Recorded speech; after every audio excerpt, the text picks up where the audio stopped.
आगामी विधानसभा चुनावों को सफल बनाने के लिए दिल्ली हरियाणा के प्रशासन के साथ नोएडा प्रशासन ने की बैठक। आगामी उत्तर प्रदेश 2022 विधानसभा चुनावों को सफल बनाने और अवैध शराब की तस्करी रोकने के साथ अराजक तत्वों पर लगाम कसने के लिए आज नोएडा कमिश्नर आलोक सिंह ने आसपास के सीमावर्ती इलाकों और राज्य के उच्च पुलिस अधिकारियों के साथ बैठक की और किसी भी तरह से चुनावों को प्रभावित न किया जा सके उस पर विस्तार से चर्चा की गई। नोएडा के सेक्टर 108 पुलिस कमिश्नरेट पर आज दिल्ली हरियाणा व आसपास के जनपदों के आला अधिकारियों के साथ बैठक कर आगामी विधानसभा चुनाव 2022 को किस तरह से सफल बनाना है उस पर चर्चा की गई। साथ ही जो चुनावों को प्रभावित करने वाले तत्व है उनके बारे में सूचना भी आदान प्रदान की गई।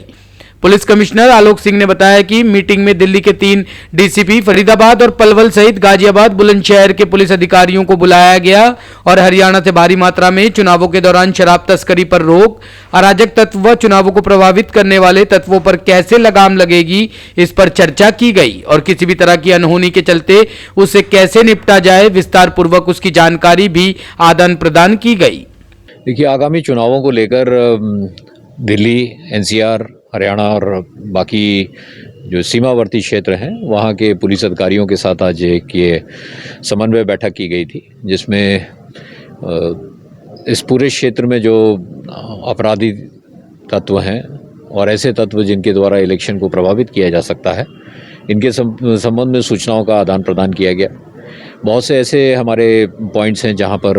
चुनाव और चुनाव से पहले एक सस्टेन्ड पुलिसिंग की आवश्यकता होगी, वो ऐसे स्थान चिन्हित करके उनके बारे में बात हुई।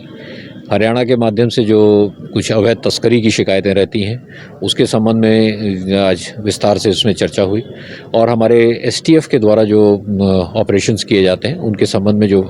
कुछ ऑपरेशनल डिटेल्स थे,